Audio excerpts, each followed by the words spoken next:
Welcome back to Big Country Politics on KTAB. Well, hello and welcome to the Sunday conversation here on Big Country Politics. This week our special guest is Cynthia Alvidrez, candidate for Abilene City Council, Place 5. Cynthia, it's been a hot minute since we've had you on. I believe it was, 2 years ago? 2023 when you last ran. So. Yes, sir. Welcome to the program. Well, thank you for having me back again. You know, I feel like, although we've had conversations before, but I feel like, I know you, we know you because we see you on Facebook quite a bit, and you're here and there and everywhere. We'll get to that in a bit because I certainly want to touch on that. But first and foremost, you've ran for mayor of Abilene once and the Abilene City Council twice. Tell me, what has inspired you to make another run for public office? It's usually something that's happening in the community. One of the major events that affected my decision was what happened to a gentleman in our community that goes by the name of Eddie Pugh. He had his constitutional rights violated. And a lot of people don't realize when you go up to city council, the same thing is happening there. And the most difficult thing for a taxpayer to do, or a taxpayer like me to do, is to get anything on the agenda.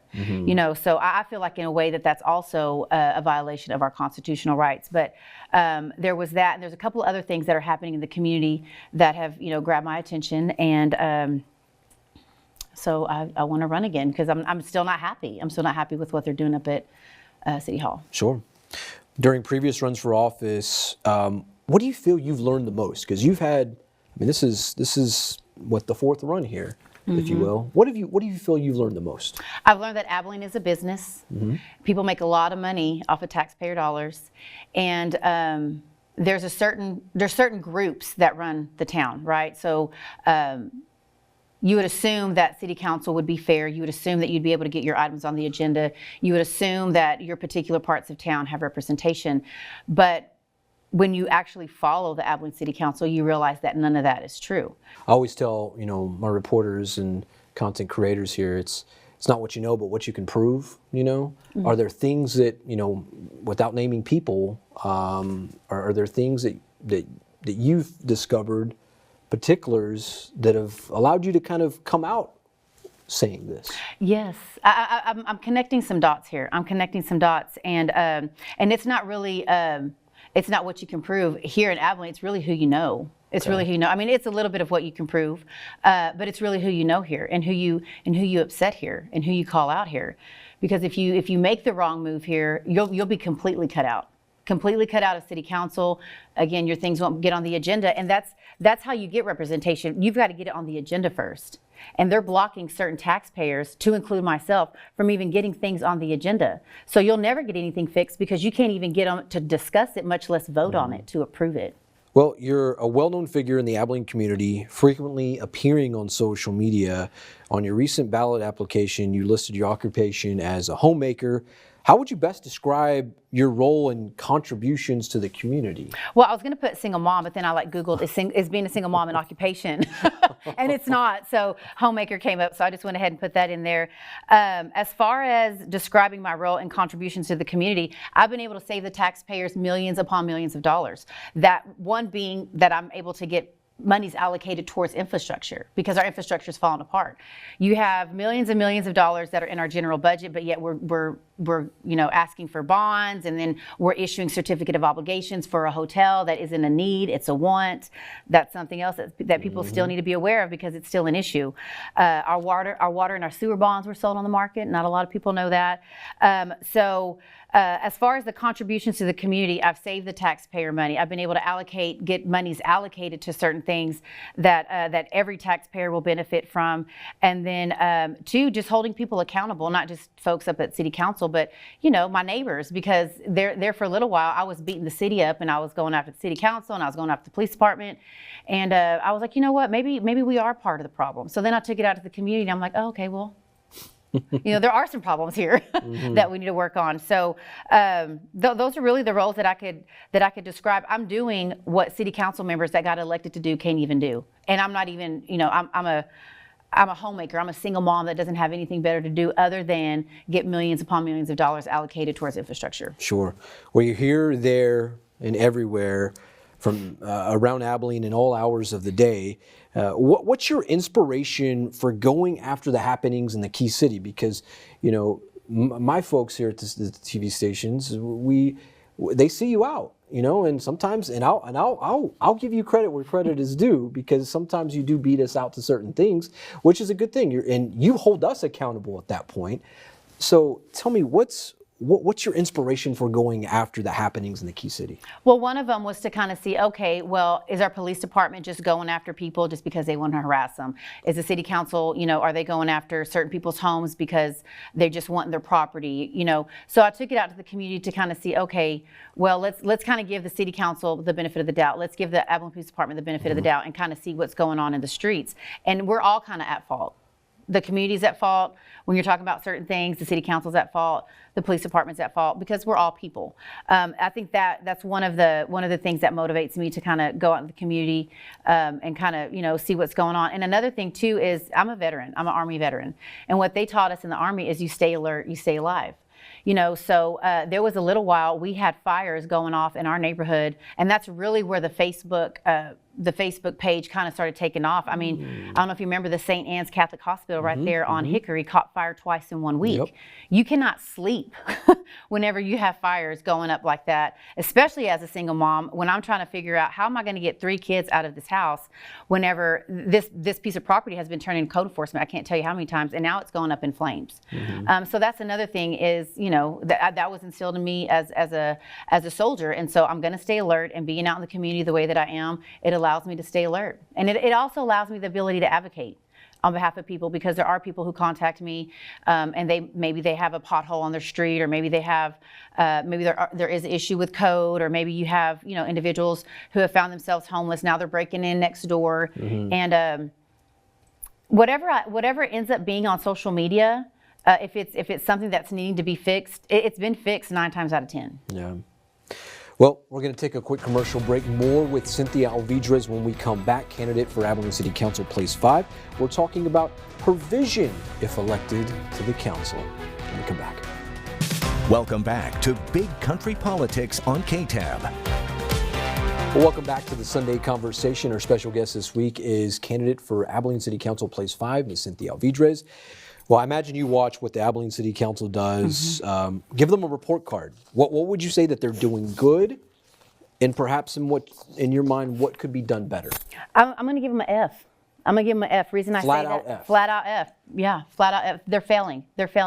They're not the ones that's bringing the companies here. That's the DCOA. They're just approving it. The City Council, to me, I don't know if they're just that ignorant that they don't know what they're doing, or if they're bought out, because we've had companies that come in and they're adding to the tax base, but yet we got our infrastructure still falling apart.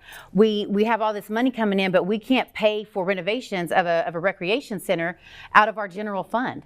We're having to go and we're having to issue certificate of obligations, or we're having to ask the voters for bonds. What do you think could be done better? Listen to your citizens, listen to the people that give you the money that you're sitting there allocating. Listen to those people instead of having whoever it is that you're advocating for. They're not advocating on behalf of the taxpayer as a whole. They're not. Because if they were, you would be worried about our tax increase that we just had. You would be worried about, why is it that we have holes everywhere? Why was there a massive hole over there in Grape Street? I mean, we're having to sit here and fight to use our own money. And that's an issue. And if I have to fight you to use my own money, and then you go around and you steal it via certificate of obligation because you want a hotel so someone can go and buy our water and our sewer bonds, I have an issue with that. I call that a thief. And I call someone who can't uphold their public oath of office a liar. A tax abatement is currently being considered for Lancium, a key player in the artificial intelligence infrastructure project, Stargate. What are your thoughts on potentially granting this tax incentive for this facility? I think it's good if we're going to be able to get people in here and it's going to be able to add to our tax base. But the issue is what are you going to do with that money? Because we've had businesses that come in here before, and not necessarily with this big of a tax abatement, because I believe it's 15% is what we're getting, and then we're getting them like an 85% tax abatement. But are we even going to do right with that money? Could we have gotten a little bit more money? They're not being 100% transparent when you're talking about what's happening with Lancium or Stargate. Same way they weren't with the hotel. It won't be until it's already too late that we find out what's going on with that. And I believe if what I was able to calculate correctly, I think Robert Hanna had thrown out maybe 70, 80, $90 million is what we would benefit with Lancium. Well, when you do the math, I mean, they're going to be making what, $500 million once you do the math. I mean, that's probably not exactly what they're going to be making, but we're going to be getting $90 million of that. So, but if it's bringing in jobs, and that's exactly what we wanted. We wanted jobs. We wanted, a better quality of life. But are you going to be able to provide that via the $90 million that we're getting? Are you just going to throw that money in the wind? With major projects on the horizon, such as Stargate, ACU's nuclear energy experimental testing lab, and the arrival of the B-21 bomber at Dias, Abilene is poised for significant growth. How do you view this development, and what would be your vision for the city if elected to the council? Infrastructure. Because if you don't have a foundation, it's going to crumble. And I don't necessarily know if our infrastructure is going to be able to support the growth that we might be experiencing. We can't even support the growth that we've had for 20, 30 years, much less the growth that's going to be coming in via, these particular endeavors. So my concern, one, as a taxpayer, and my concern, hopefully as a future city council member, is solidifying the infrastructure, putting the money back towards the infrastructure to be able to allow taxpayers, the ability to work, to commute back and forth, to basically live and have a better quality of life. I've asked this question to both Kyle and Miguel about term limits for the position. I'm curious to know your thoughts on this. Yeah, I think we need term limits. I mean, you have them at the national level. If we had the same president that we had last 4 years for like 20 years, I mean, just imagine where we would be. I mean, you've got to have term limits. And again, look at Kyle McAllister. How long has he been on council? Yeah, this is like his 5th term, and our infrastructure is still falling apart. We've taken out a bond every year since 2015 or 2014. We're sitting at number 10 as far as our debt's concerned in the entire state. Our debt is higher than Austin. And Austin has way more than what we have here as far as, just a quality of life. Yeah, there needs to be term limits. And, there needs to be term limits. And there's a lot of other things that I feel would benefit the community as a whole. But how do you get that? How do you get that going? Last question, and feel free to, there's a camera dedicated to you. You can have a conversation with the constituents here in roughly about 20 to 30 seconds. Why should the citizens of Abilene take a chance on you and elect you to this position?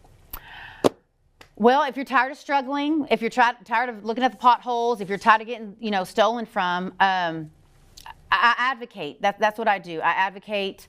I have a bachelor's in sociology, a master's in rehabilitation counseling, and ultimately, I want to have a better quality of life. I'm sitting right there in the trenches with everyone else, and putting me in there is just going to allow me that much more ability to be able to advocate. I'm able to allocate your tax dollars in a way that benefits you as the public.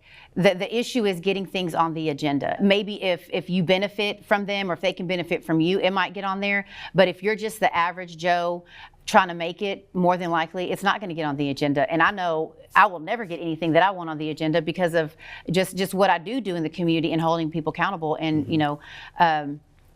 yeah.